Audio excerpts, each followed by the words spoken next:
Hey, hey, don't hurt me. What's going on, everybody?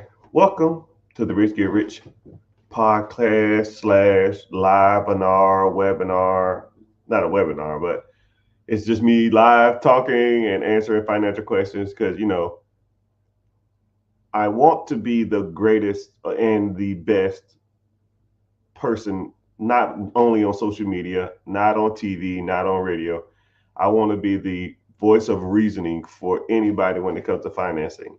I've been told I was good with money my whole life, and I want to show pretty much the world that I am really good at this. And a lot of the times when people come ask me questions, it's not the fact that they're either right or wrong. It's just the fact they just don't know. They never was taught this type of stuff. They never experienced these type of things. And then you can go to people who are, financial experts or financial advisors, and they just took a test on how to manage money. And then you listen to some of these older guys like the Dave Ramsey, you listen to some of the older guys like Robert Kiyosaki, Tony Robbins. And these guys are 60, 70 years old, and these guys are out of touch. And I feel like listening to these type of guys, and it's not relatable to a younger demographic. I'm not saying I'm young, but I understand where people are coming from on all perspectives. I don't give guidance to anybody just based off generic information that I learned in the damn 80s, right? I was listening to a Dave Ramsey podcast or something. And he said, yeah, if you want to buy a house, save 20% down and get a 15-year loan, and the loan shouldn't be no more than 25% of your income. And I said, Mr. Dave, like if you listen to what you're saying, the average home price in America is $350,000, and that's for a shit box. Let's up it to 400,000, right? $400,000, 20% down. You're talking 80 grand. You have to save 80 fucking $1,000, and then your mortgage payment can't be 25% of what you made. Let's say if your mortgage payment with your PITA, property taxes, interest, and insurance, is an average house of $400,000 is 2,200, $2,000. And that's a 30-year. Shit, what if you get a damn 15-year? Now your payment is 27, 2,800. 2,800 times 4 is comically somewhere in the range of $115,000. I don't even know what that is. Hold on, let me see. 28. I'll get my handy dandy calculator though. 28 times 4. Yeah, $2,800. He said 25% of your take home pay. That's $112,000. The average medium income in America is $54,000. So he pretty much dismissed everything that, and he dismissed the majority of people in America. When people say shit like that, that means they're out of touch. I can't tell somebody to save up $80,000, get a 15-year loan, and make $115,000 a year to make a house payment. That shit sounds stupid as hell. I hope somebody clip this out and tag his ass, because you sound stupid, Mr. Dave. That is not applicable. Yeah, that shit worked in 97. Not 20, 24, 25, 26. Doesn't work. I don't know, because he has multiple millions of dollars. He's making all this money from the book sales. He's making all this money from tour. That shit can work for him, but it doesn't work for everybody else, Mr. Dave. Right? And then the bad part about it is he finessing on the book. You know what? I don't hate on anybody. Mr. Dave, I wish you the best. However, it doesn't work for the average person. And that's where I come in. I give reasonable guidance that average people can adhere to. Because that's the type of people I meet every day. That's the type of people I meet on the streets. That's the type of people I meet on social media. Average Joe, medium income, want to get a house, want to own a business, want to own investment property, want to own some real estate, want to own a side hustle that makes them money. That type of shit. But you can't do it if everything in society tells you to do something opposite. Because society will tell you, go out here and get a job, go to college, get married, have babies, and all those other kind of society norms that people tell you. And that shit's, it don't work. Why am I listening to society on how to get ahead in life when society's not ahead in life? Oh my goodness. Why am I listening to my teachers on how to get ahead in life and they complain about how much money they make? Oh, they don't want to hear that one. They don't want to hear that. Why am I listening to my college professors when my college professors, average college professors don't even make the average medium income? Why am I listening to my parents when it comes to money when my parents don't make an average income? My parents ain't rich. Why the hell am I listening about financial advice? How am I listening to my parents or my friends or my family, my aunties, my uncles, my cousins, when it comes to being successful in America when they're not successful? It's like the blind leading the blind. Go to school, you'll be successful. Get a job, you'll be successful. Get married, that's what successful people do. Have kids, that's what successful people do. Get a car. You're successful now, you got a decent job, get a nice car. Oh, you found the woman, y'all need to get married now. Oh wow, y'all married now? When them grandbabies coming? And now you're mid 30s, mid 40s, maybe mid 50s. And then the wife or your girlfriend, whatever, your wife ain't working now because she got to sit at home and take care of the kids. Single income, you got a house, you can barely make ends meet, you got a couple car payments, and then you want to feel like you want to live sometimes, so you go out and get a motorcycle, or you want to take a damn half decent vacation, but you can't afford it, so you put it on the credit card. Stop me when I'm lying. I'll wait. Is it my fault that you listen to society for your guidance? No, but I'm here to tell you, you need a change.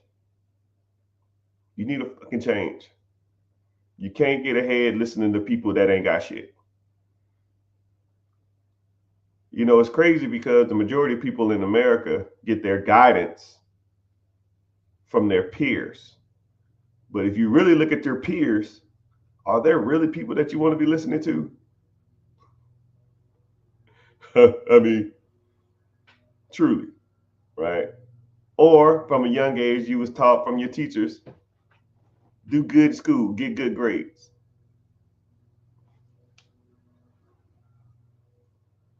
The average teacher income is $43,000 a year. I respect teachers. I love teachers, but they're the wrong people to be listening to when it comes to this money thing. And then you ever ask the teacher, "Do you do it for the money?" They say, "Hell no. I do it because I love it." Now, anybody who chooses passion over money should not be giving me a money guidance.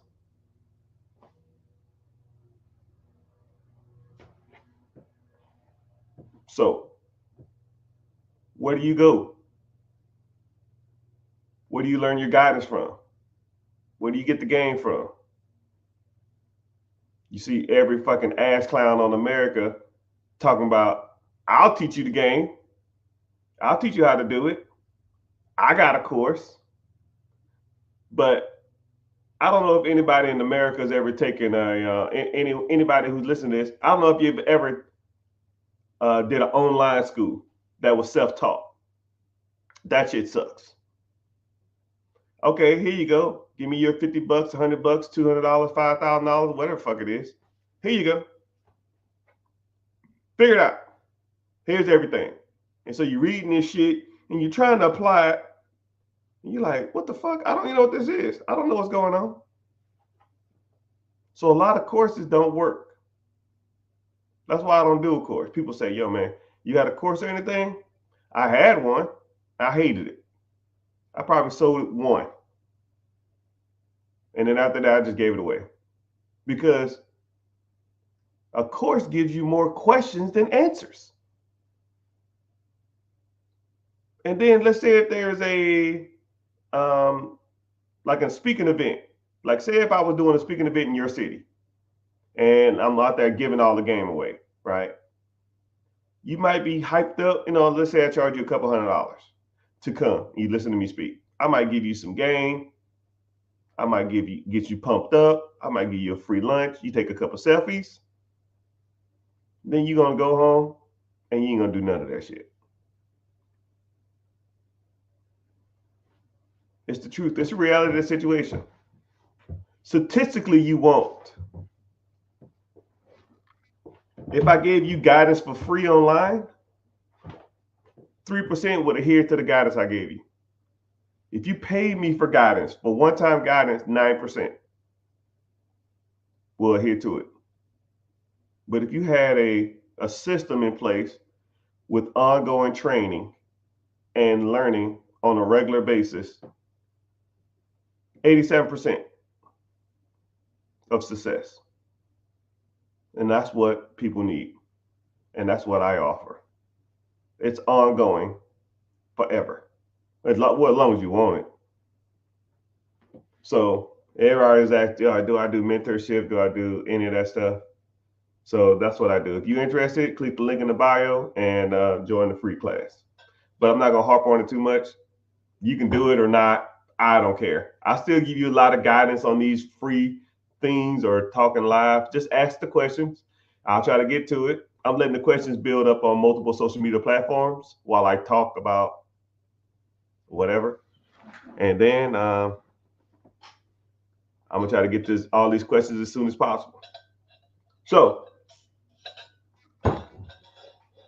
first question of the day. Question about business acquisitions. So acquisition and disposition. Acquisition is just a fancy word for buying something or acquiring something. And disposition is just a fancy word for getting rid of something, right? So let's say if I say, hello, I'm a business acquisition and disposition manager, or I'm a real estate acquisitions manager. Or whenever you start getting to really heavy investing, you'll see like a disposition manager in real estate or a disposition manager in anything. That means that they're just a part of the outbound system. And acquisition means they're acquiring. So I have a business acquisitions. When do you secure funding? That's a good question. So if you want to buy an existing business, which one of the things that I like a specialty at is buying existing businesses. Because if you think about it, why start anything? Because you're impressed by it, because you want a sense of accomplishment. If you started a business today, will you make money tomorrow? More than likely not. Will you make money on Monday? More than likely not.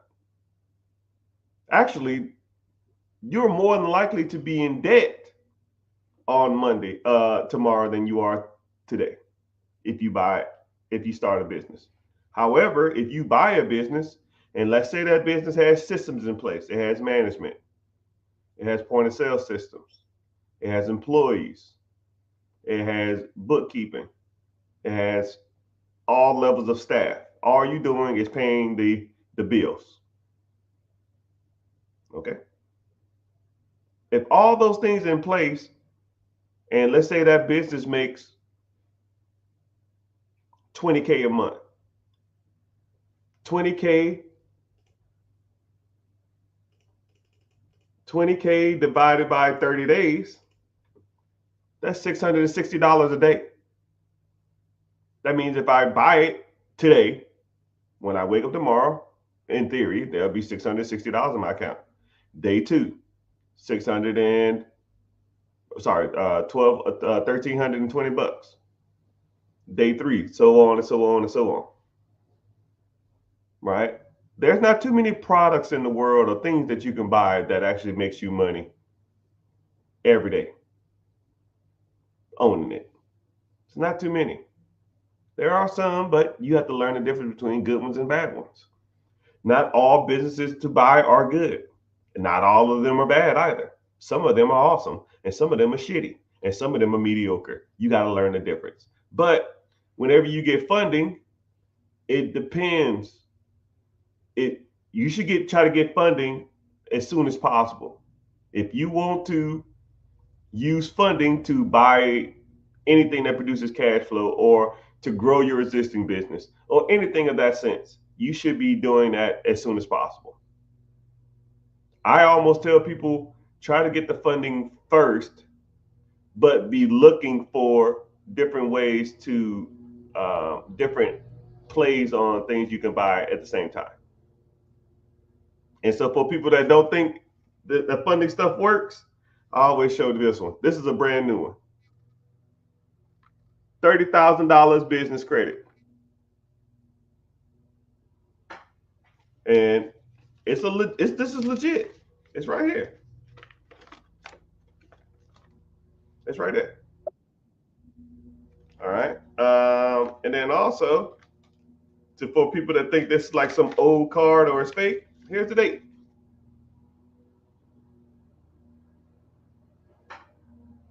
There's the date.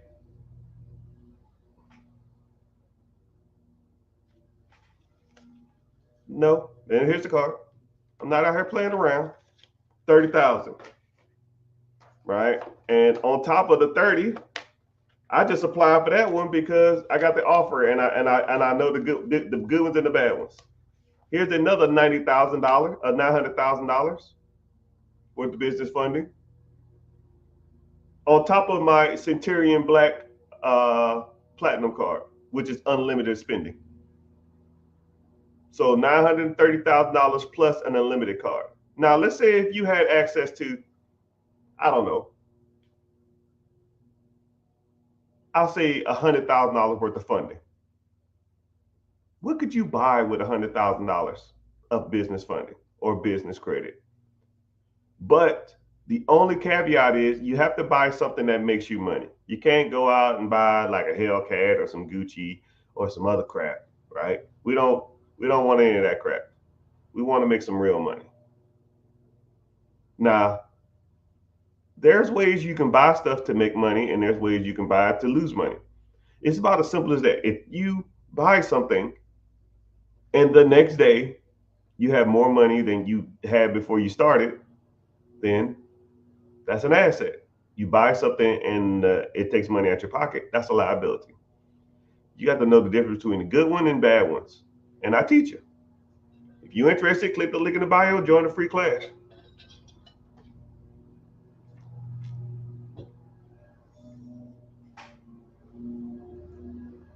So somebody said, can you speak on getting an SBA loan on a business that you want to acquire outside of the state you reside in? All right, good question. So whenever you are looking to buy a business, there's kind of two ways it comes when you're looking out of state. Actually, kind of three ways. So there's three ways to get funded buying a business out of state. If you are what they consider driving distance to the next state or the neighboring state, the SBA will approve it. But if you're not within the driving range, you have to get a different type of loan. The federal government is kind of wishy-washy on them loaning money, and you're not going to be near the business. Even if the business is even if the business is not near, or even if it's a home-based business or it's an absentee business, if that makes sense. So let's say if you're in Georgia, right? Say if you're in Atlanta, if you want to buy a business in Tennessee, If it's in the driving range, the SBA loves it. It could be a work from home business, they'll approve that. But if it's a business that is absentee, then the SBA wants you to be in that range. If you're not in that range, then you have to go through a different method to get financing, which there's like 2 or 3 other ways. So be within driving range, one, or find the other 2 ways to get uh, access to capital to purchase that existing business.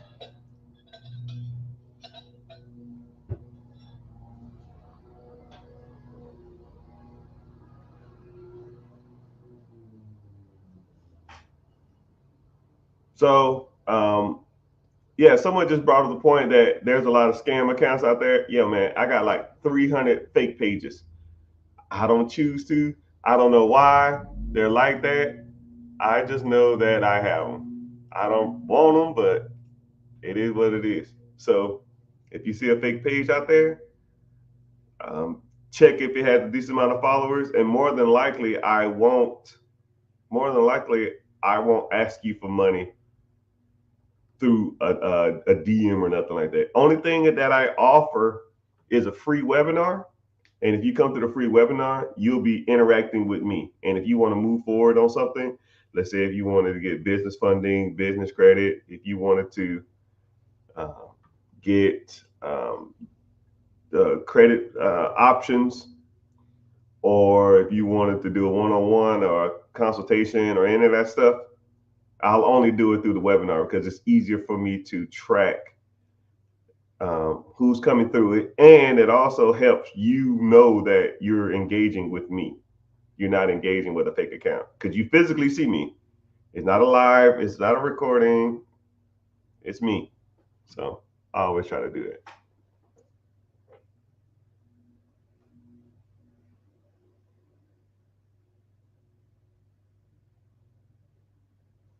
Someone said, "What do you watch? What watch you got on today?" Uh, GMT Master 2, something light. I don't too much care for it though. It's kind of small. I like bigger watches. I think this is like a 39. I'm almost like I like 43s, 44s.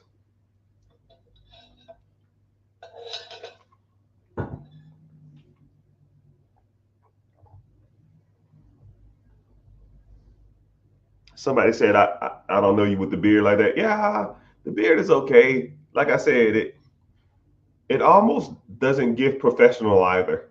I see why people say that um, people are more trustworthy with beards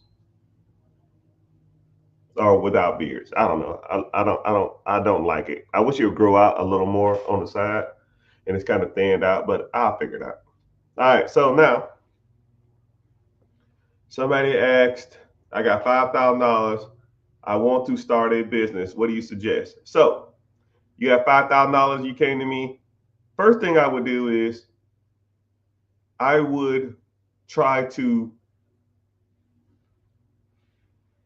one. I will make sure that everything personally is in order because one, a lot of businesses or a lot of real estate transactions won't be they won't they'll look at the amount of money that you got to put into that as not a lot. But one thing about $5,000 is you can take $5,000 and you can make yourself appease to the banks better. So what that means is, so let's say for example, you have $5,000, right? Then now you go establish relationships with, let's say, 3 banks. I'll say Bank of America, Wells Fargo, and Chase. I don't know. You get your business structure right, and then you open up business lines of business bank accounts, right? And deposit a couple $100, $300, right? Banks are relationships based. I always use the analogy of a woman who has kids. because it's just easier to comprehend. You want to date the mom, but the mom has kids. You go over to her house and you say, "Hey, I want to take you out on a date." That's the bank. The bank is the mama, and the bank gets access to all the money in the world because $5,000, $10,000, $50,000, $100,000, that ain't even nowhere comparable to what the bank has. So you go to the baby mama and you say, "Hey, I want to date you, right? I want to marry you. I want to be the best thing in the world to you." And they're gonna say, "Well, I have kids. Are you taking care of my kids?" And then you say, "What kids you got?" "My primary checking, my personal savings, my business savings, my personal credit cards, my business checking, CDs, and stuff like that." And the more attention you show to the bank's kids, the more the mama will love you. So if I had to start with nothing, my job is to go impress multiple baby mamas. Bank of America, Truist, PNG, Navy Federal, USAA, Wells Fargo, Bank of America. I mean, there's tons of banks. There's tons of baby mamas out here, right? There's tons of banks out here. And once you go and establish relationships with those banks, then you ask the baby mama, "Yo, you gonna take me on a date?" "Well, you are playing with my son checking account, primary checking. You do play with my daughter, primary savings, and you do you even come over and walk my dog, which is my business checking. Let's go out for a date." Now you can go through that bank and you can raise all kind of money, right? Like I showed you before. Here's 20,000 from the bank, or 30,000, a 30 ball, a 30 ball, a 30 haul, a 30 ball, right? So now let's say if you go to multiple banks and multiple baby mamas or whatever, and now you have multiple business lines of credit with them.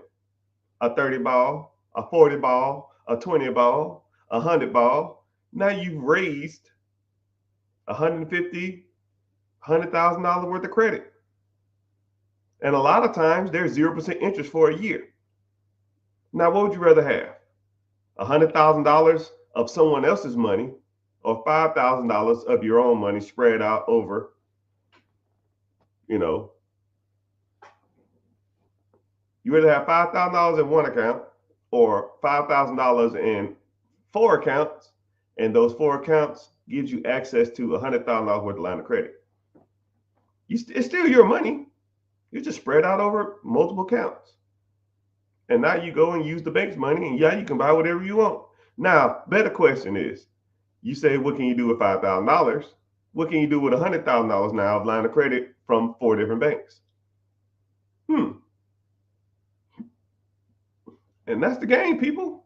Some of it, at least, or a lot of it. Well, not a lot of it. There's a lot of stuff that you need to learn. But no one talks about this at school. Your friends don't talk about it because they ain't damn doing it. Your coworkers ain't talking about it. They just want to go to work, do work, go home, and watch football. And I'll sit up here and talk about this stuff all day. In theory, this is my job. I just wake up, take a quick shower, do a quick shave, sit on here and make money.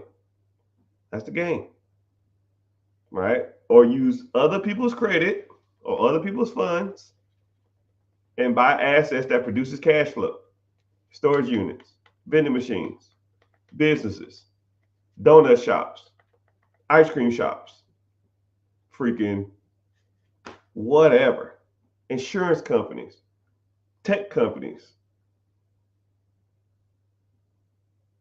it don't make a difference.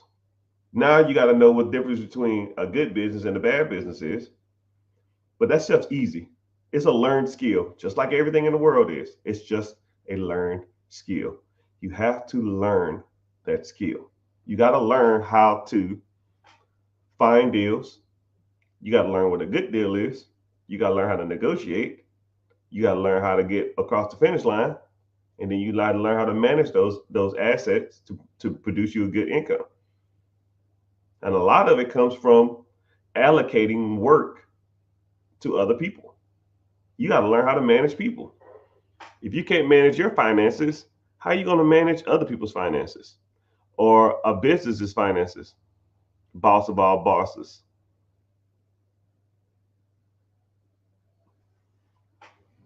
When do you secure funding like SBA? SBA funding is, you're saying it weird, right? SBA funding is not really funding, it's just a loan. But if a person came to me and they said, yo, man, I found a business I like, and first of all, I got to figure out if it even qualifies for SBA 7A loan. Some businesses don't qualify for a 7A SBA loan. It depends on the purchase price, and it depends on the person's down payment, and it depends on the type of business. Some businesses, I'll kind of go in a little bit into this. I don't really want to deep dive, but some businesses will not qualify for SBA loan, right? Some businesses the government will not loan money on. Some adult clubs they won't. Some like companies that deal with like weed or like a dispensaries and stuff, they won't loan on that. And there's a handful of other stuff. Like I said, I'm not gonna get deep dive into it, but there are some businesses. But let's say, for example, the business that you found does qualify for SBA, right? First of all, it has to financially make sense. Okay, so if a business that you want to buy, it has to financially make sense. If you are rolling with me or you're part of my mentorship or anything like that, you 90% of the time you won't even bring me a deal that I've already, because once I teach you how to look for deals and I teach you how to evaluate them, everything else is irrelevant. You will not bring me anything that doesn't fall in certain criteria because it's like I said, once you learn a skill, like that's like me teaching you how to walk, and then you come over here talking about, hey man, can I crawl on the ground to do this? And I'm like, why are you crawling? I already taught you how to walk. You just go walk, right? And you say, okay. And then you go walking, and then you come back and you say, yo, I walked and found this. And I say, yeah, okay, yeah, that's good. But once you understand that there's, certain criteria that you should be looking for in these deals, you understand that, cool, let's press forward. And then once you evaluate it, and if you want me to evaluate it, then what you can do is you can take it to the SBA, which I know 5 SBA guys, and they will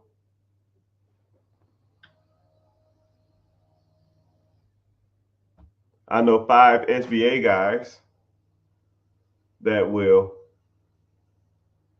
um, look at those deals and see if they financially make sense. And if they financially make sense, then they'll say, okay, you can get approved for this loan. But, after that, you got to do your due diligence because there's more than just getting money for a business. There's more to getting money for a real estate deal, right? You got to look at if it's real estate, you got to look at the property, see if it has a tenant in it, see how much work it needs, see what the appraised value is, see how much you're getting it for, and all of the other kind of stuff, right? When it comes to a business, you got to look at the P&Ls, you look at the year to date, you got to look at the tax returns, you got to look at how much the equity stake, you got to look at. I mean, it's a lot. So you got to know that back end stuff too. So there's a lot of things that you should know, or a lot of things that you should know. But thank you everybody for being on here. I appreciate it. We got a decent amount of people on social media. So if you're watching from TikTok and you want to come over to YouTube, or you want to come over from any other social media platform, Just go to The Rich Get Richer on YouTube and watch from there, because I don't get paid on any other social media platforms.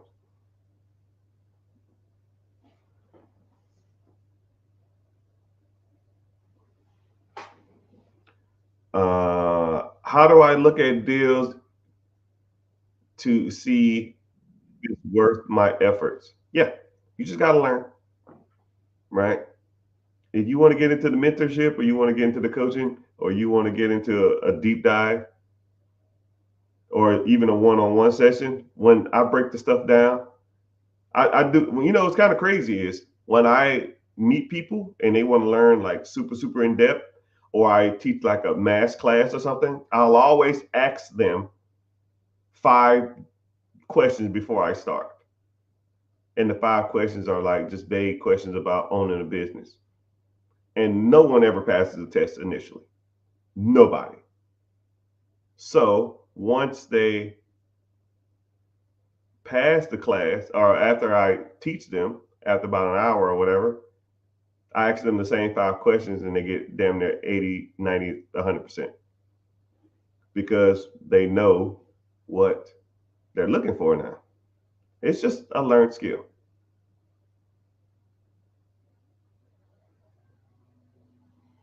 All right, somebody said, I don't want to get off topic. There's no such thing as that. Do you have any advice starting a biz with a partners? Like I said, I don't start businesses. But if I wanted to buy a business, or let's say, for example, if I wanted to start a business from with a partner, I would make sure everything's in on paper and get everything, signed and notary, because I don't want, you don't want to damn do deals with people and it come back to backfire you in the future.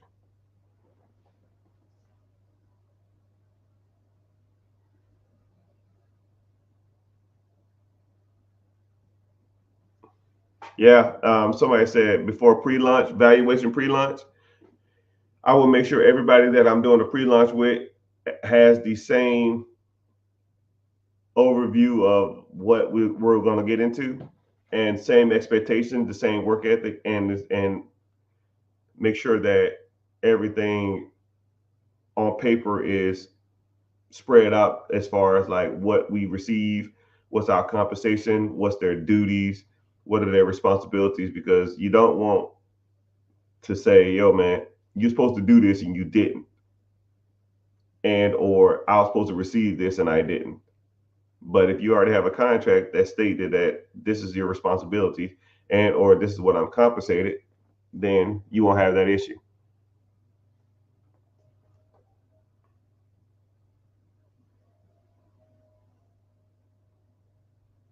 Good evening, good day, good morning, good afternoon, wherever you damn checking in from.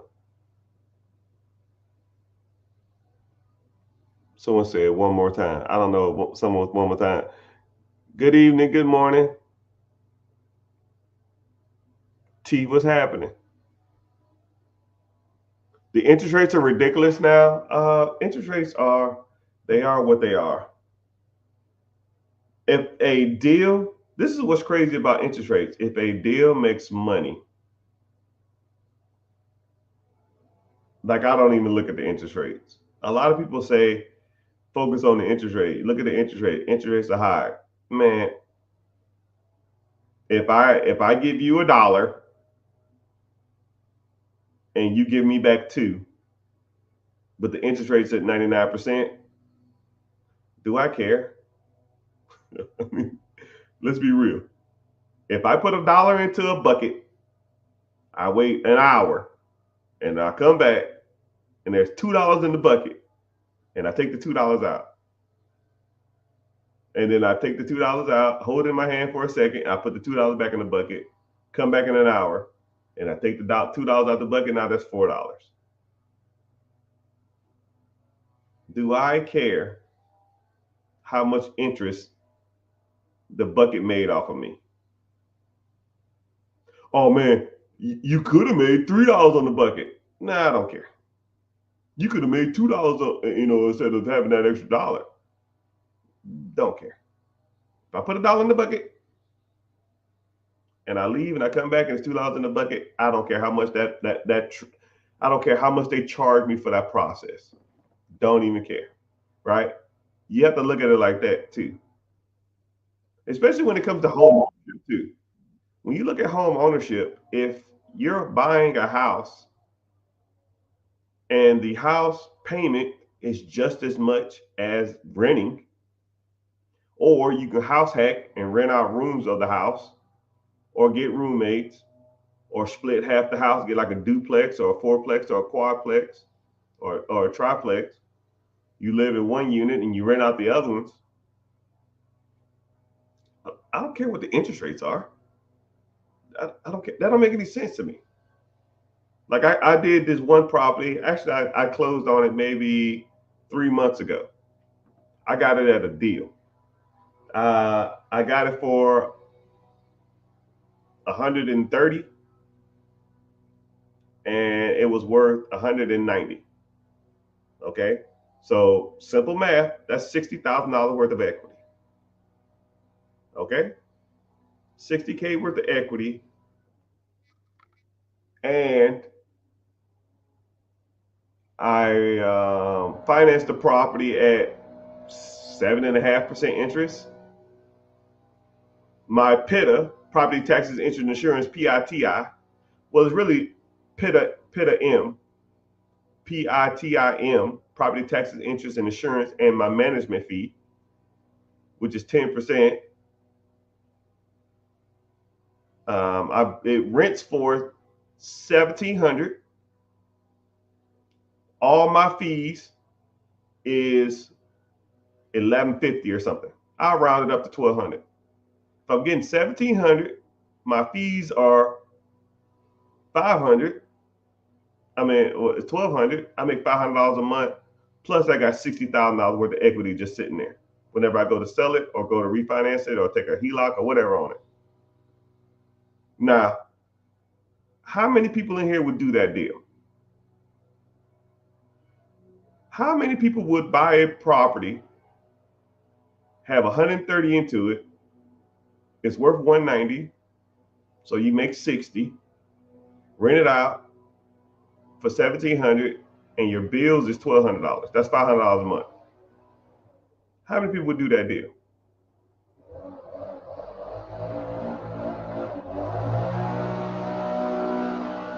Okay, how many people? How many people would do that deal? Now, this is what's crazy. I didn't say shit about interest. I did. I said about 7.5%, 8%. But in that deal, the interest rate could be 15%. I'll probably still be breaking even on the rent, but I still got $60,000 worth of equity. And that's how we do it. That's why people say, yo, the interest rates are high. I don't care about that. Don't care. It's real money to be made out here. You just got to know how to evaluate deals. Or you can negotiate. And then this is what's crazy. Since the interest rates are so high, use interest rates in your favor. If interest rates are high, when you're negotiating with an owner, you say, hey, interest rates are high and they want a lot of money down.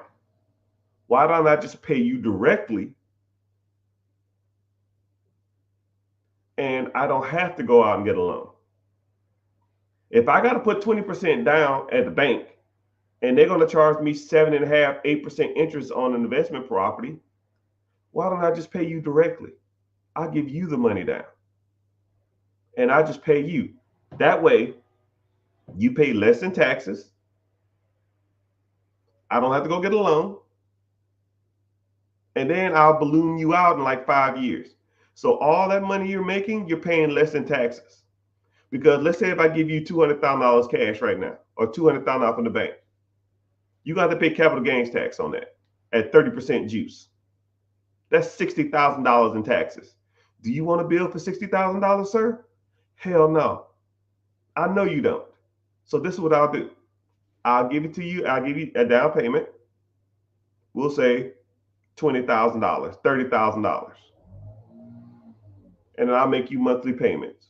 So this year, you'll pay less in taxes. And then next year, you pay less in taxes. The year after that. So in theory, you're making more money just over time. Do you what? And then you ask them stuff like, what do you need the money for? If they need the money to, buy a new house somewhere else. Okay, well, how much you need for a down payment? 20,000, 30,000? Cool, I'll give you that. Now negotiated owner financing terms.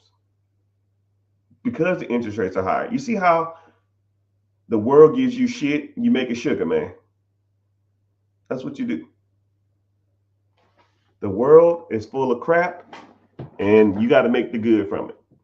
Interest rates might not be good. And then I have a paid off property in 8 years or something. And then if I want to go refinance, then I can go pay them a ridiculous interest. But now I'm just getting all that money in a refinance since it's debt. Now I don't pay capital gains tax on my refinance. Wow. It's almost like someone knows what they're doing. Would you advise against closing a business that no longer generates money with? Probably not. One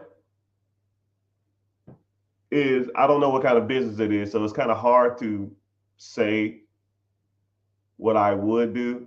One, I don't give advice either. So this is just my opinion, right? Just my random old internet opinion.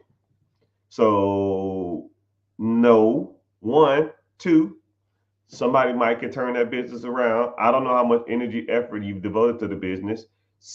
You can sell it to somebody else, but if it's not generating any money, more likely no one's going to buy it because it ain't generating money.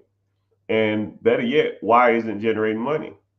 Have you done everything humanly possible for this business to either fail or succeed? You've been working on marketing. You're working on advertisement. You're doing direct customer letters. You do like newsletters. You do freebies. You do. I don't know. I don't even know what kind of business it is. That's like a super vague question. But the answer generally, if it's, I don't know if your overhead is negative, equal, or greater. Meaning that, let's say if your overhead to operate this business is 10K. If the business makes 10K, you're just a wash every month. It doesn't make anything. Businesses like that, you can kind of turn around. If you're just breaking even, right, you can kind of turn some of them around. I mean, and also too, if you have 10K worth of expenses, but you're only bringing in 8,000, meaning you're losing $2,000 a month, then those are a little more complicated, right? No business can sustain losing money every month. None. It's almost comically impossible. And if your overhead is 10,000 and you're making 11,000, then that's a profitable business.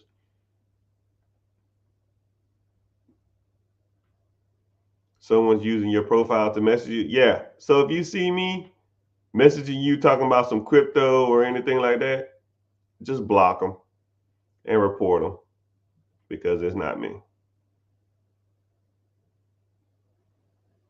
Telecommunications business after COVID struggled. Had a partner, was working with the family, partner passed, and it wasn't able to keep it going. So you gotta, so this is what's crazy. The business that you're talking about was, I'm real big on systems. If a business cannot thrive without the individual, without a particular person. So I'll give you a great example. Y'all know who, I won't say David Copperfield. You know who Chris Angel is? Let me think. Chris Angel. David Blaine. Okay. If David Blaine's business model revolves him touring and then David Blaine dies, then that's not a business no more. I mean, if the whole business revolves around one person, then and that person's gone, then what did you really have? Like I like systems. I like things that can be plug and played. You know, it's almost like a checkerboard. If I lose a piece, I just slide another piece up. You know, if you have a telecommunications business, you had a partner and you was working with family, and then the partner passes, and then now you can't do it. Either one or two things are going to happen. Either you need to sell it to somebody who can devote the time, energy, effort to it, or you need to find someone else that can devote that time, energy, effort into it, and replace that individual. It sounds like you don't have a business problem. You sound like you have a personnel problem, and that person didn't give you the proper training to do that business. You know, this is I always give a good example. If there's a business out there, right, and I want people to listen to this. If there's a business out there, and if the person who owns the business leaves, and that business will crash, then that process revolve around him. He or she needs to teach multiple people how to do that, because I can't replace that person, because everything falls through one person.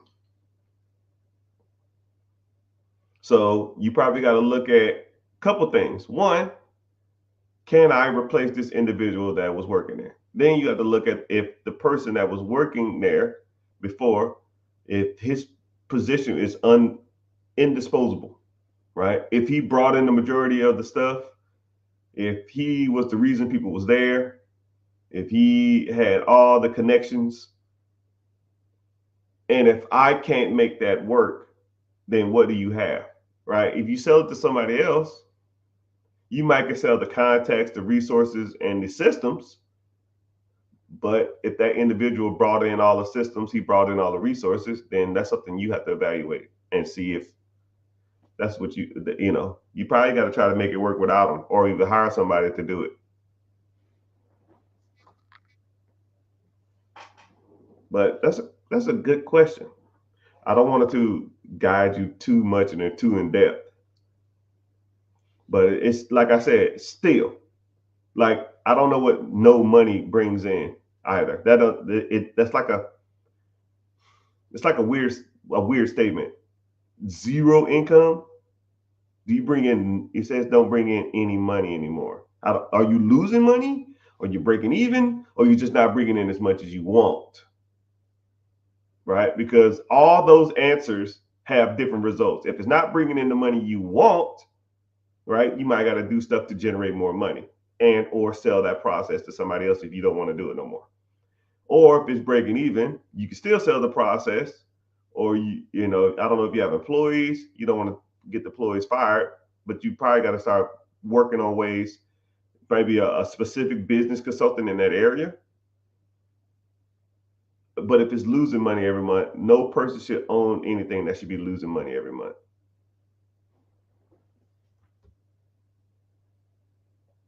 Do you recommend launching a concept with partners? Yeah, if you want to, but concepts statistically are hard to grow and hard to make work. It helps with the load, but I've been advised no. It's kind of crazy, man.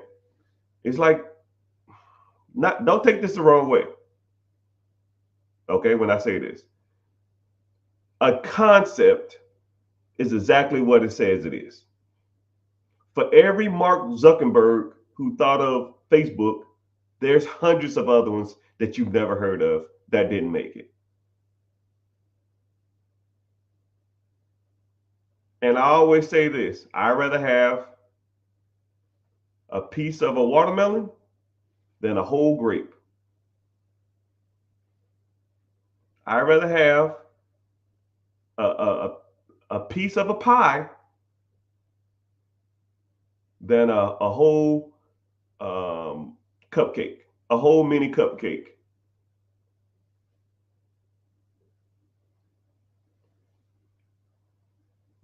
Think of it like that. If anybody's going to help you launch, get ahead, grow a business, put it in the clause to help them be compensated for that. It can still be your baby, but it's grown exponentially and you got help doing it. So I'll give you a great example of that. A awesome example of that. Okay? I want to see what y'all think. Amazon was started and founded by Jeff Bezos. And he had to raise money through investors. And he had to dilute the amount of money he had in the company or how much equity he had in the company. Anybody want to take a stab at what percentage Jeff Bezos owns of Amazon now? Right? I'm gonna look up the answer because I know it, but I don't. But I want to always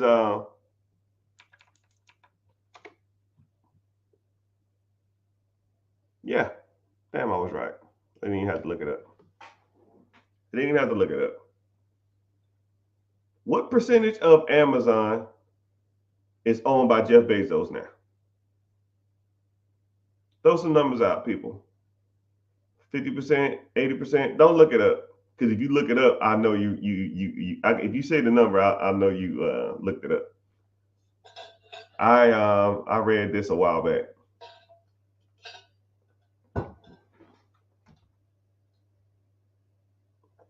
Someone said 15%, 48%, 49%, 15%. A lot of different answers on here. Someone said 2%. Damn, 2% of Amazon? That's low. The answer is, someone said 75%, 75%. The answer, I thank y'all for commenting too. I appreciate it. The answer is 8.9%. Jeff Bezos owns 8.9% of Amazon. Jeff Bezos is worth $200 million. $200 billion. So, what do we learn here? Individual stated, do you recommend launching a concept with a partner or partners? It will help with the load. I was advised or told no. Like I said, I don't give advice. This is just a random opinion from a random black dude on the internet. Jeff Bezos owns 8.9% of Amazon. You want to grow? Get help. Like I said, I'd rather own a piece of a pie than a whole mini cupcake. I'd rather own a slice of watermelon than a whole grape. Ask Jeff Bezos. And everybody associates Jeff Bezos with Amazon. He don't even own the majority of it. Not even close. He just started it and he was the CEO for a while. He stepped down as the CEO. He ain't even the majority shareholders. He sold it off. So whenever people thinking or everybody people be talking about, man, I got this great idea. We can do this. I'm gonna do this. Okay, cool, man. Where's the money? Who's helping you? Who you bringing in? When you gonna launch? When you gonna take this concept to market? And you gonna do it by yourself? Probably not. And I'm not saying you ain't. Hell, you'll be surprised. I'll probably get some multi-millionaires and billionaires come to the comment section and get some guidance from me and they press on. I'm not saying that. The odds of you doing it are slim to none, but you're going to probably need some help to do it. When I met Jeff Bezos in 2000, he wasn't even going to the factories. He got there and he opened up the factory. He walked around for about an hour, or he walked around for like 2 or 3 days, and I ain't see his ass no more. I opened up one of the Amazon factories in Atlanta. So, but yeah, enough about that.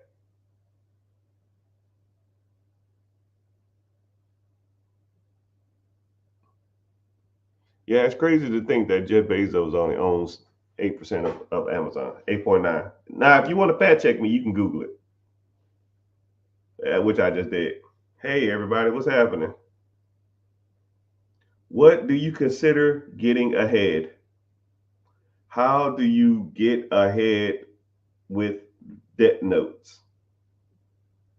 I don't know what that means. Debt notes? Okay, so I guess what is ahead?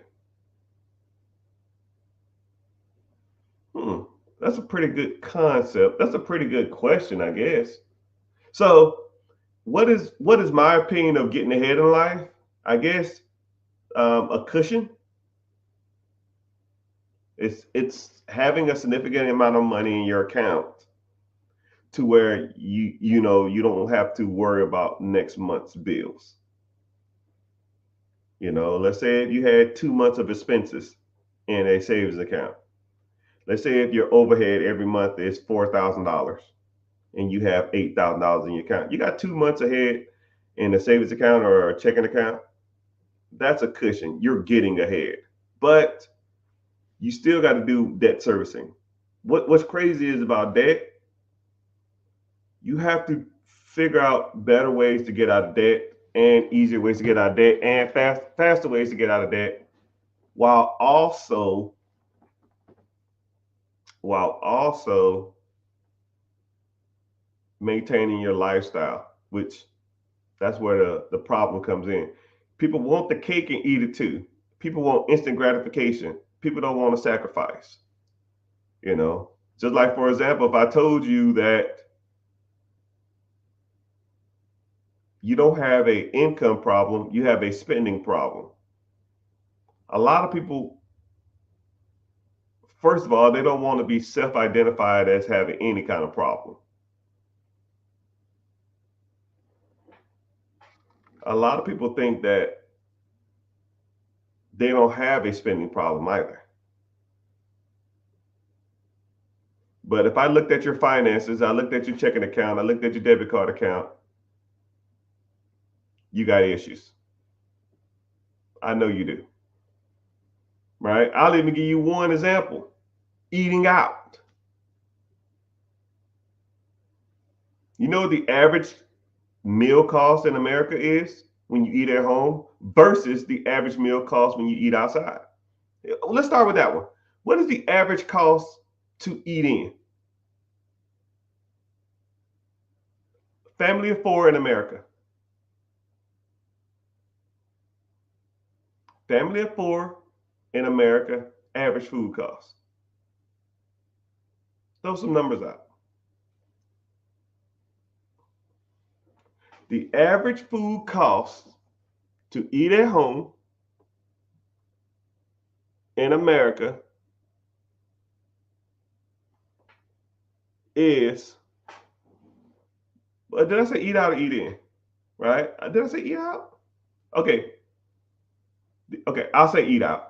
I don't know what I said. What is the average cost for a family to eat out in America? Average. Someone said McDonald's. I don't know what. I don't know. Not eating at home. Someone said $75. Right. At least this is what the data says. I don't think it's correct, but this is just what the data said. One day I looked it up.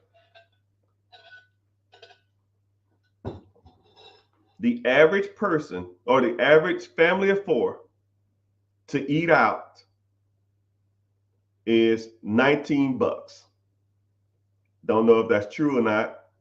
Maybe that's a box of chicken from KFC in 1995, but I don't know. Maybe that's McDonald's, right? Now, this is just one meal. One meal. Average family in America, one meal, four people, $19 on average. Now I'm gonna break down. Let's flip the script. What does the average family spend on one meal to eat at home? What is the? Yeah, I know, 1982. I don't know if they're basing it off of rural areas. I don't know if they're basing it off of pizza, because pizza is really not that expensive. Little Caesars, you can get two Little Caesars pizzas for $12. I mean, I get it. If I ate at McDonald's, like say a number four, like a number one is what, $5, three $5 meals. That's $20. Well, it was $5. I don't know what the hell it is now. I don't eat that crap. So, what does the average family spend in America on staying at home and eating? Family of four. At home, someone said $10. Someone else says $4. Someone says $7. Someone says $12. The average family, if they ate at home, would be at $3.75. So every time you eat out, you're spending probably 400 to 500% more. And that's not even for the day. That's per meal. $20 to eat out, $3.75 to eat at home. Now, I want you to think about this. How many times have you eat? Be honest. I want to see honesty in the comment sections right now. How many times have you eaten out this month? Or fuck it, this week? Say the duration and how many times. Say I've eaten out 4 times this week. I've eaten out at least 5 times this month.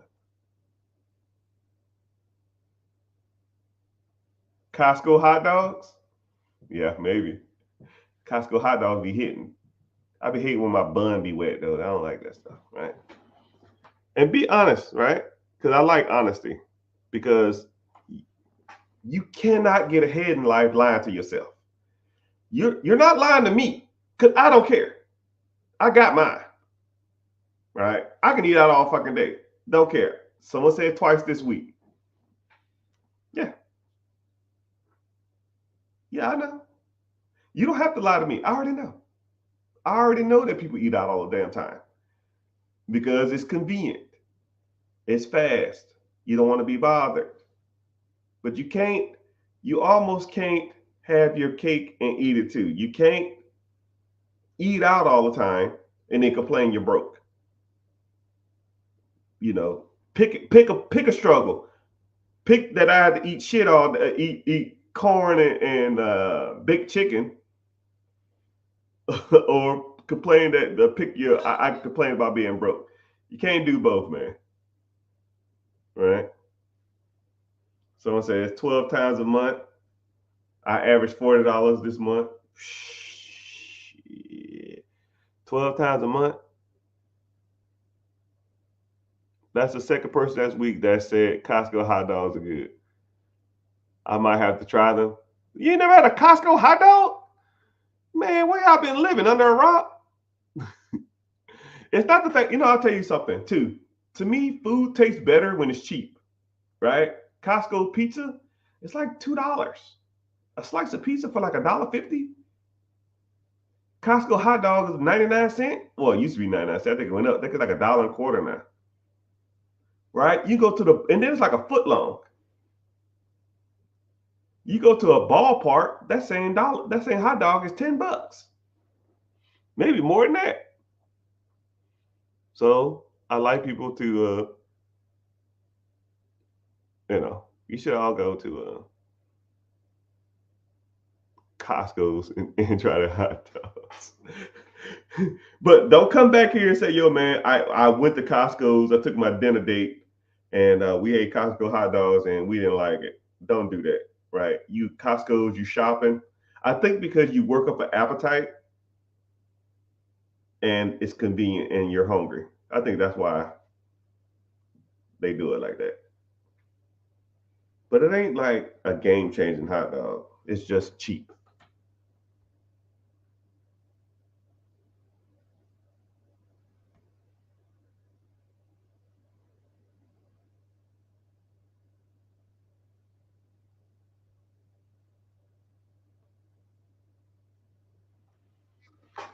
Someone says, If you're working 80 hours a week, you're making $20, $30 an hour, should be the first three steps if the company has a 401k.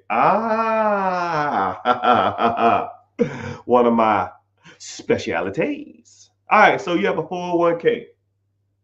First thing you should do is go to your human resources management department, probably the ones in charge of your 401k, and you ask them, is your 401k match? Whatever they match, you max that shit out. If they say they match 5%, you put 5%. If they match 2%, you do 2%. Whatever they match, you match. What's crazy is I was talking to a guy, and he said,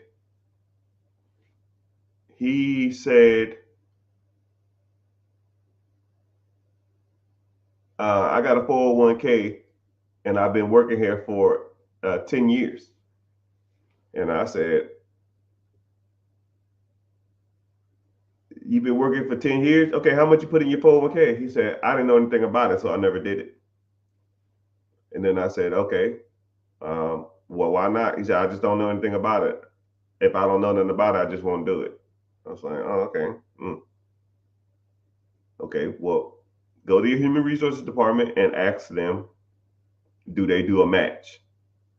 And whatever they match, say, I want to start putting that money in the account to match it, because you need to start investing in that. Because 401k money is kind of like free money, especially the matching part. It's free money. So he comes back to me, I don't know, a couple of days later or some shit, and he said, oh, they say they match 7%. I said, to do what? He said, yeah, they match 7%. I said, so your company will match up to 7% of what you put into this pot. Yeah. And I comically wanted to go outside and scream at the top of my damn lungs. I said, young brother, you know how much money you've missed out on over the last 10 years? You have a 401k, meaning that, okay, so for those who don't know, a 401k is when your job offers a retirement program. So you put in money into your 401k, into that program. They will incentivize you to invest. So they'll give you what's called a match. And it's generally 1, 2, 3, 4, maybe 5%. TSP is the same thing as 401k. That's for a government program, though. They give you 5%. You put in 5, they give you 5. So let's say if your paycheck is $1,000, you put in 5% of your paycheck. That's $50. They will match the $50. That's 100% return.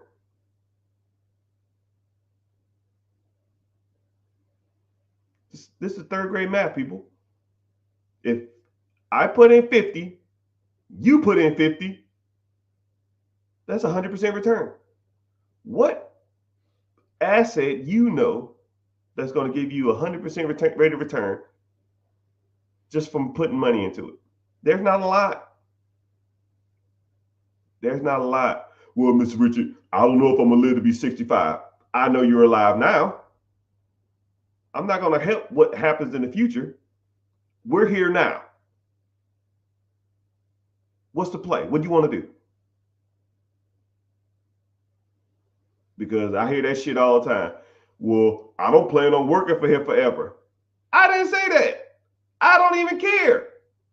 You put 50 into the bucket, someone else is going to put $50 into a bucket. This is a no-brainer, people.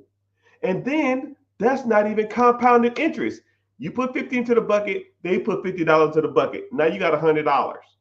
They put the $100 into the stock market. Now the $100 is going to make you on average 10.1% interest every year. So now your $100 then made $10 year one. Now your $110 is going to make $11. So now you're at $121. Then you'll be at $12 at 10%. So now you have 133, and so forth and so on and so forth and so on. You're making interest on free money. I don't know why everybody doesn't do it. It's free money, people. And then what's crazy is now you have options. You can borrow against your 401k if you wanted to. You could take out a line of credit against your 401k. Some 401k programs have ways that you can borrow against it without any penalties or any taxes. Well, you pay taxes, but you pay taxes if you don't pay it back within a certain amount of time. But there's not too many places that you can go get this free money, man.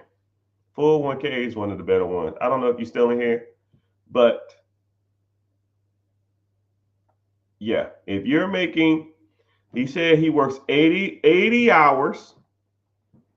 And then this is what's the crazy part about it is the individual who said they matched 7%, he was making about $105,000 at his job. $105,000 at 7%. 7% is like 7K. 7K matched. You're talking $14,000 a year.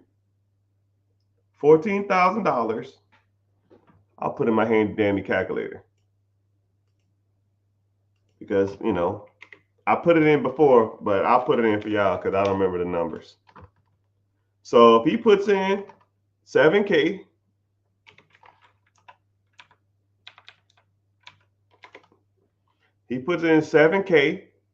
they match the 7K. That's $14,000. $14,000 a year.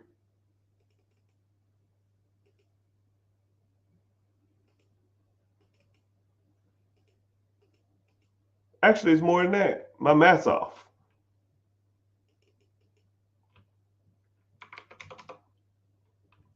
$1,400 a month is like $16,000 a year. Let's say that mutual fund or whatever he's invested in averages 10% a year, which is the average stock market return. And after those 10 years, he would have $280,000 to $300,000 in that account. Sorry, brother, you lost out on $300,000. I can't rewind time, but we're here now. And that's not including what he missed out on future gains. Younger guy too, man, like 34, 35. He started there at 25, been working there 10 years. I said, my brother, you was rich and don't even know it. But what do you do?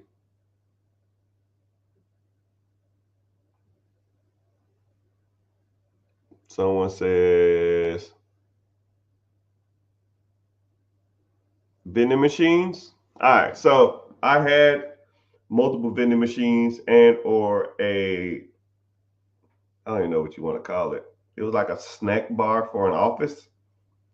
And that snack bar office vending machine, it was doing some serious numbers, man. But I mean, economically $50,000-$60,000 a year. However, it takes a lot of time. You got to devote a lot of time to stocking that shit up. And that's not including perishable items. That's not including refunds. That's not including your machines not working. That's not including hiring people to help. It just takes a lot. And if you're going to put that much time, energy, effort into it, you might as well put your time, energy, effort into something that produces more money. But some vending machines aren't that bad though, especially if it's close to you or you have multiple locations in a close proximity. Let's say if you live in a bigger city and you have 8 different machines. Yep, 8 different machines and a square 50-mile radius. It's gonna take you half an hour to get to the machine. It's gonna take you an hour to stock it, or half an hour to an hour to stock it, and then another half an hour to drive to your next location. Let's say you have 8 machines. It's going to take you half an hour to get to one, a half an hour to stop. You got to do that 8 times a day. That's 8 hours, not including traffic. That's not including going to buy the stuff. So you probably factor another 2 or 3 hours. Actually, probably a little longer than that. You'll be surprised how long it takes to go buy the stuff to fill a vending machine. Right. One thing about Sam's and Costco, though, you can go on their website and you can just order the stuff online and they'll pick it for you and they'll just have the stuff ready. I mean, it took me about 6 months to realize that they was doing this. And after, I wish I had social media then to where I could show y'all how much stuff I was buying and while I was putting in my little Prius. Man, that was some good content. Man, I was dropping $2,000 a week in that damn place, man. Now probably about $2,000 a month. $2,000 or $3,000 a month in snacks. It was a lot. A lot.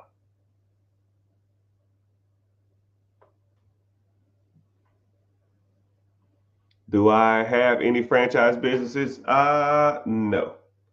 I generally don't like franchises, but they have the ups and downs. If you like systems, and so franchises have the ups and downs, right? I've just never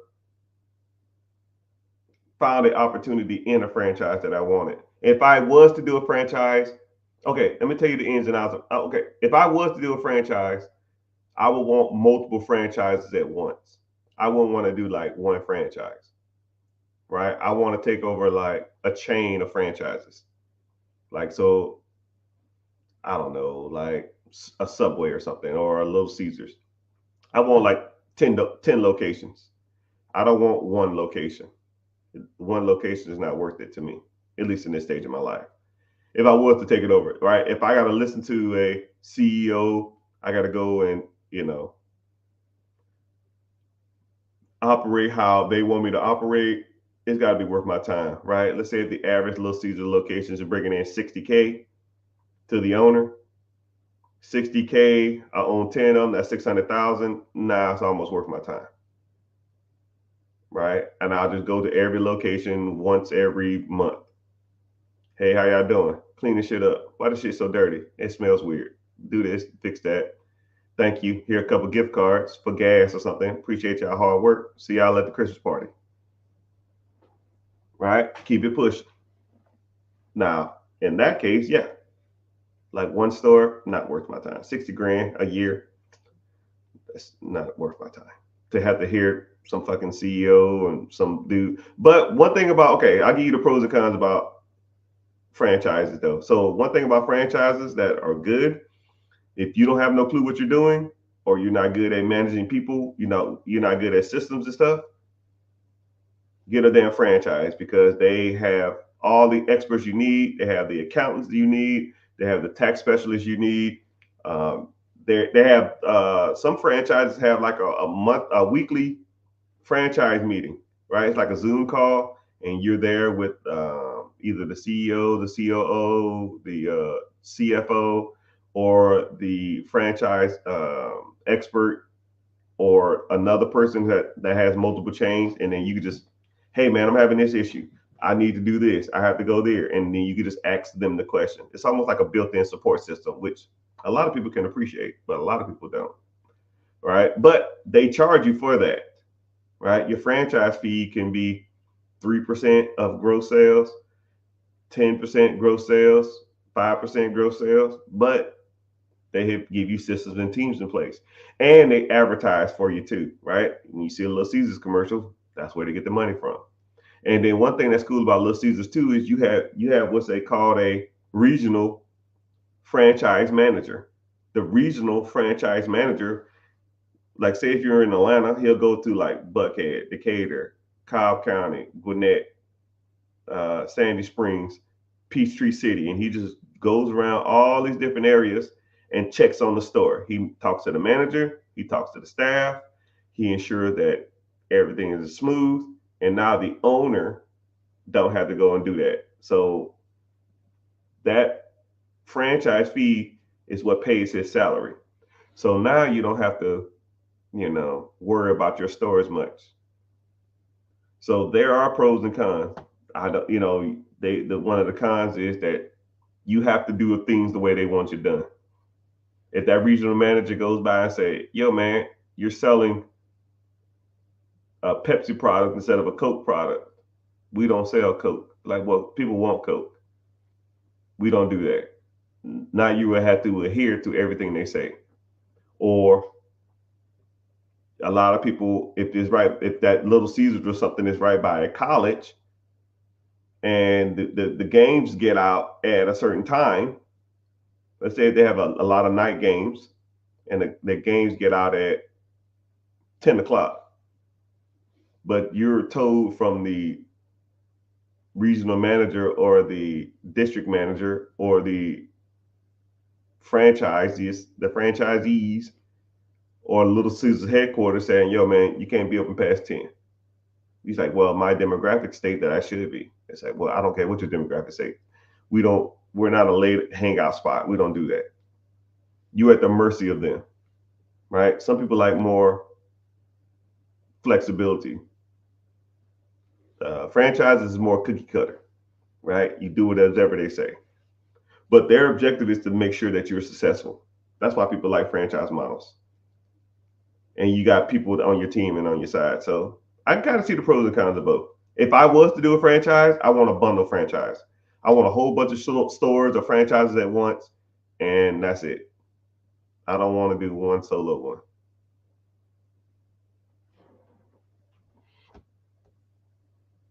Where's the link? Link to what?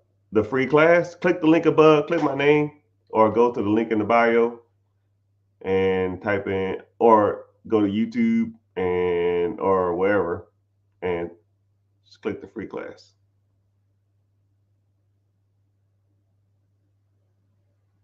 What are your thoughts on a real estate course that costs 7K? It's more okay. I'm gonna be transparent on this, man. There's people on these apps that I get asked, is their stuff worth it? And me personally, majority of them are not. There are some good people out here, but one thing I try to focus on is if you wanted to do something, do it from learn it from people who are actually doing it and see how they can benefit you, and or look how well rounded the individuals are, right?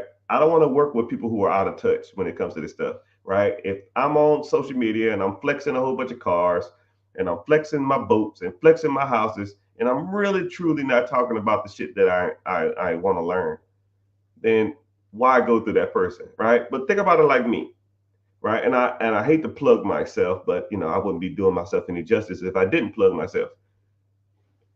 You people come on here and ask me questions for hours on end, and I don't shun the questions away. I don't pick and choose certain questions. I answer answer every question on here, right? And I'm giving y'all this for free. Imagine what you would get if you signed up. Think about it like that. And then not only do I focus on real estate, right? I've made majority of my money initially in real estate. I've been buying properties since 2008. And then we can break down, some people focus on Section 8. Some people focus on syndication. Some people focus on Airbnb. Some people focus on BRRRR. Some people focus on lease options. Some people focus on sub 2. Some people focus on wholesaling. Some people focus on bird dogging. Some people focus on bird strategy. Some people focus on fix and flip. I do them all. I mean, why focus on one way to skin a cat when I can skin the cat 100 different ways? I mean, and then a lot of that shit's overpriced. A lot of that shit you can just Google. But what you want is somebody to walk you through the process. And that's what I'm good at. You have a question about something, You come to me and ask me directly, right? I know people that have programs. When you sign up for them, you get their team. With me, you don't get no fucking team. Well, you get the team, but you get me. You see my ugly face every week. And I'm asking you the questions. Did you do this? Did you go here? Did you do this? Did you do that? If the answer is no, then it's your fault if you don't be successful. But it won't be mine because I'm going to tell you what to do. You better take notes and listen and pay attention. Some persons came to me the other day. It was like, yo, man, every time I come to your class, I'm already tired from the day. I'll say, yep, I don't give a fuck what you are, right? You here to learn. Let's learn. Do this, do this, do this, do this, do this, and let's go.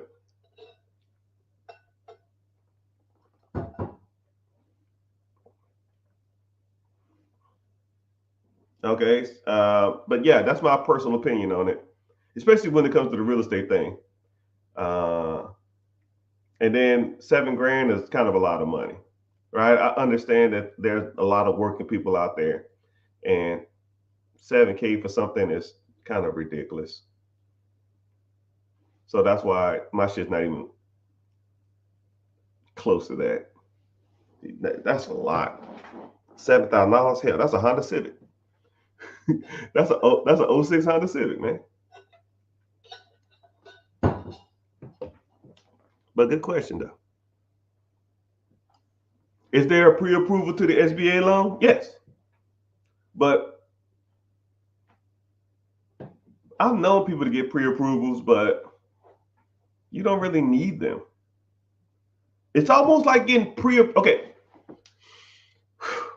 If you get pre-approved for a loan for a business that you don't know you're going to buy yet, whatever you do find a business you're going to have to buy, you're going to have to go back and then get approved for the business you're going to buy. It doesn't make any sense. Hey, man, I want to get pre-approved to buy a business that I don't know which one I'm going to buy yet. Okay. It says your credit's good. It seems like you got a decent bank account. It seems like you have everything in order. I'm sure pre-approval. Okay. Whenever you come in here, we're going to have to approve the business. And then we're going to have to approve you to have this business. So we're going to have to pre-approve you again. So I guess if you want to get pre-approval, I guess you say, because depending on what you're looking at, you don't have to. If you get into the program, I can tell you how much you can get approved for in 5 minutes. I can actually, you tell me how much money you have saved up, and I can tell you how much you can get approved for in the next 10 seconds. Hell, I didn't give you that off the top of my head. SBA standard loan is 10% down. You got 50K, that's $500,000. If you do owner financing, you can do 5% or 2.5%. 5% down.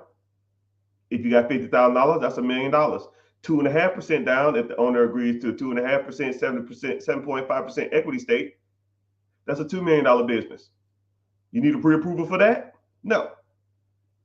Gave you that on top of my head. You can get that on the website of the SBA too. But yeah, good question. Good question. It's called a big lump of bitch got the juice. What do you think about storage units and laundromats? What is the most profitable business you can buy, in your opinion, for $100,000 or more? You know, the business is irrelevant. We won't even say the type of business. There are people who sells, okay, don't even say a business in general. There are people who sell stuff that's overpriced. You know it, and I know it. Anything. There's a hamburger spot that charges $25 for a hamburger. Should a hamburger be $25? No. I don't give a damn if it's the best hamburger in the world. It's overpriced. There are people that sell $1 hamburger. Is $1 for a hamburger cheap? Yes. Is it good or not? That's irrelevant. We're talking about price and value, right? We're talking about prices. So when it comes to anything in the world, once you know how to evaluate things, then the amount of money you spend for it is almost relative. I'll give you an example, right? I won't even say a specific business. I'll just say you are looking for a type of business, right? You insert whatever type of business you want: laundromat, Dunkin' Donuts, storage units, existing Airbnb, Little Caesars, a Krispy Kreme. I don't give a shit. Insert whatever you want into this. A fishing store, a gym, don't care. You're looking at gyms or you're looking at a business for sale. You say, okay, cool. Here's one. This is $100,000 and it makes 25,000. That's 25%. Okay. Look at another business. Same type. This is $100,000 and it produces $30,000. A little better. I'm looking at this business and it produces 20,000. Not as good. I'm looking at this business, 25, 100, 25, 100, 25, 120, 130, 125, 175,000. Oh shit. We cooking now. Because you've been looking for businesses for a while and you understand that the average business that you were looking for, don't make a difference of the business, was doing about 25% returns. Asking price versus cash flow, or asking price versus how much it makes. 25%. Now you found one that's 60,000. So 60% return. 70,000, 70% returns. Hey, how you doing, sir, ma'am? How you doing? What's going on? Why are you selling this? Well, I've had this business for 10 years and I'm just ready to be done with it. Do you say, hey, why is it cheap? They're just done with it. They don't care. They made their money off this shit for years. So, better question. If there's a business for sale that you want and it's doing the numbers that you want it because you've been evaluating for a couple weeks now, a couple months or whatever, you found one. Do you have the ability to purchase? Do you have the credit to get the funding? Do you have the skills to negotiate owner financing? Do you have a down payment? Do you know what a good business is? It might make sense financially, but everything else don't make sense. Maybe they're blowing smoke up your ass. Do you know what a good business is? Do you know how to check and see if they're making $70,000 a year? There's at least 10 different pieces of paper that I could check that would let me know that's a good business.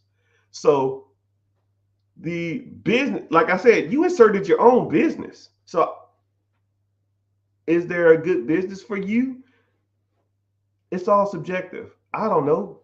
Why would I buy a landscaping company when I hate being outside? Why would I buy a pool servicing businesses when I can't even swim? Or I'm allergic to chlorine, right? I don't know.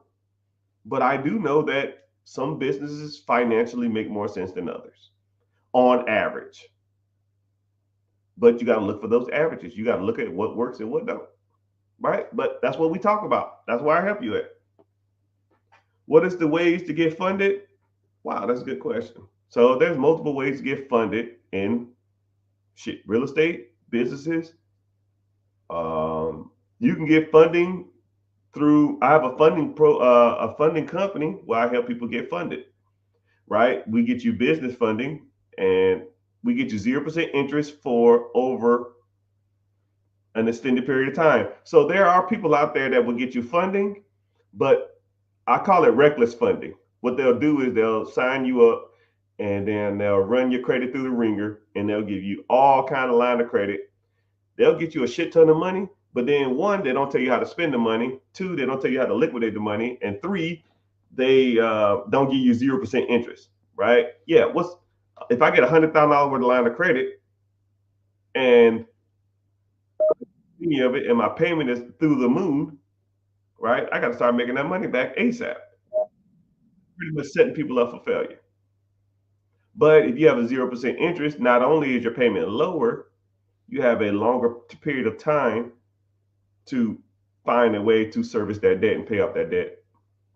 But my funding team probably has 10 different programs when it comes to businesses, right? You can get a you get a business loan to buy equipment for your existing business. Let's say if you're a farmer or you have a machine press or something like that, I can get you funding for equipment. I get you funded on accounts receivable. Let's say if you did a Kickstarter and you pre-order got $100,000 worth of pre-orders, and you want to fill those pre-orders. You want to take that money and grow the business more, but you want to use those pre-orders to grow your business or fill those orders. I can get you funded on order fills. I can get you funding to get you money to grow a business. I get you money to buy a business. I get you money to expand your existing business. I get you money for real estate. I get you money for Airbnb, side hustles.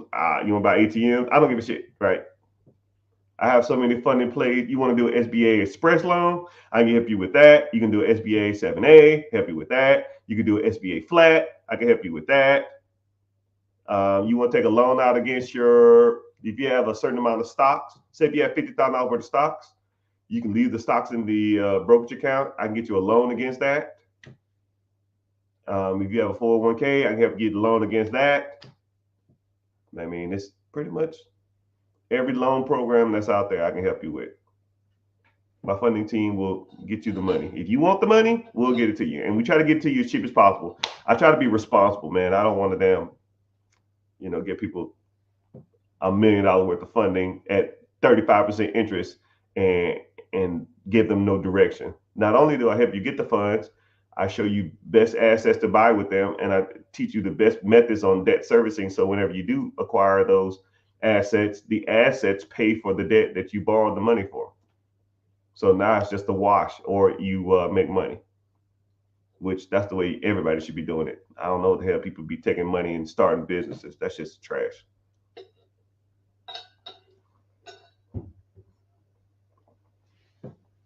I need absentee. Where can I check in with the general manager? I don't want to buy a full-time job. I'm trying to get away from working 70 hours a week. Where can I check in with the general manager? Wherever you want. I have the way I do it is all my general managers or managers of any system I have, they have my direct number, and or I communicate with them on Slack channel. So I go to Slack. Slack is just pretty much like Microsoft Office or Microsoft Teams or something like that. You just go in there, you put a message in the chat. There's a chat for all the managers if they want to talk to each other. There's a message for me directly. There's a message for CPAs. There's a manager for the accounts, receivables, accountants, and all kind of stuff like that. So, we just get on there and chat, and that's how we figure stuff out. But I rarely talk to people though. Every once in a while, I'll say, "Hey man, let's hop on a quick phone call." But if you get a call from me, either you in trouble or it's something that needs to be just accomplished a little faster than most. Most time I just text people, but that's how it should be, right? So I just sit here. If you ever hear a bell in the background, that's somebody either talking on Slack or talking via email or talking via text message where I had to get to work. But I'll get to it in a sec. I kind of can double check now. Meaning more likely I'm going to have to get off here. But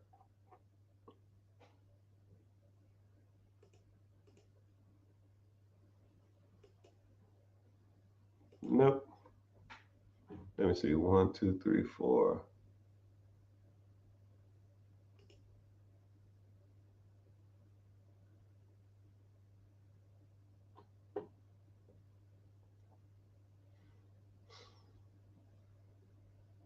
Give me a sec.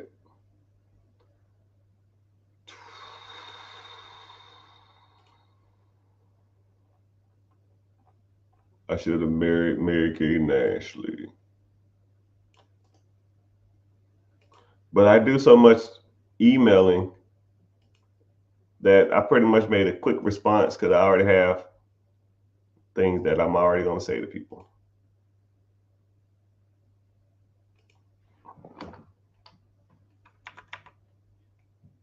It's calm.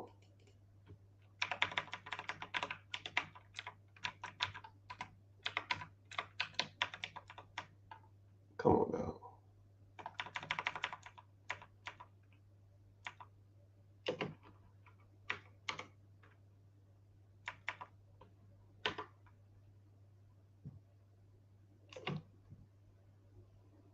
Boom. Work done.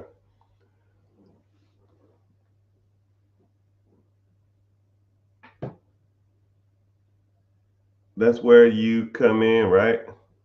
A mentor who knows? Yeah, I guess. I don't know what question you say, but I think you was talking about the absentee businesses. Yeah. And then I also focus on, I call it the four pillars. And I'm in the process of writing a book on this, which I need to start, but I got the concept down, but I just need to sit down and do it. Four pillars, right? Credit, investing, real estate, and ownership of cash flow producing assets. And we focus on that a lot. But once you understand and master those four pillars, you will have a better grip on a lot of the financing of your life. It's pretty nuts. He's not answering on TikTok. What do you mean? Ask the question.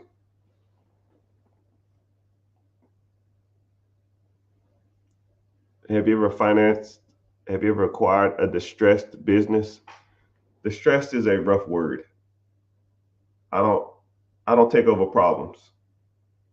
Distressed properties, yeah.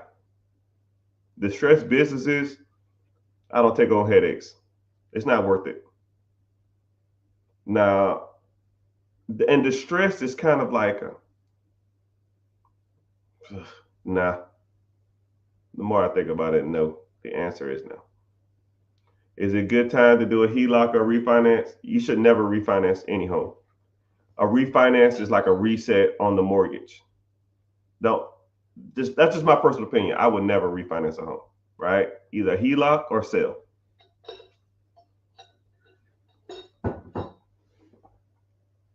Unless you do a portfolio loan, a portfolio refinance. Now that might be a little different, but depends on how much equity you have in the property. But I don't need to refinance anymore because I'm out of refinance. I'm beyond that. I hate restarting my mortgages unless you did a hard money loan or a private money loan. Like that's the only time you should be refinancing.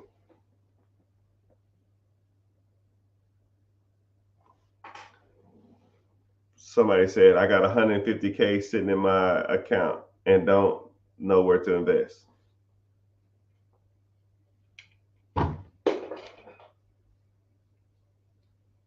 Come to the free class tonight. We'll talk about it.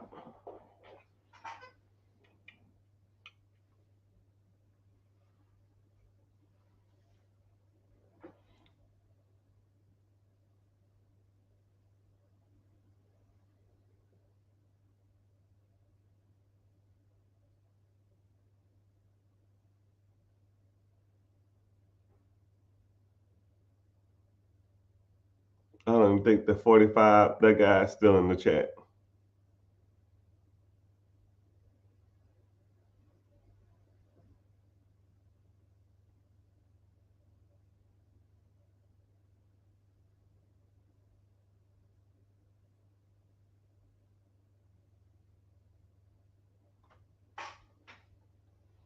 But as far as TikTok, not TikTok, Facebook, YouTube, Twitch, Instagram, I appreciate y'all being on here. I can only stay on so much time because it like kicks me out the system. But I appreciate y'all being here. I'll probably get off and then come back on because it just has to reset. But thank y'all for being here. If you're interested, I have a free class. Click the link in the bio, join the free class, and We can go from there. Make sure you subbing. Support is free, and turning your notifications on every time I come on. You can come in here and get some value, and think of the questions when you're out and about, or you see some opportunity, and you like, man, I think about doing this, man. This ain't bad. Bring the questions. Hopefully, I can get you guided and pointed in the right direction. Right. All right. YouTube, Facebook, Instagram. Later, dudes.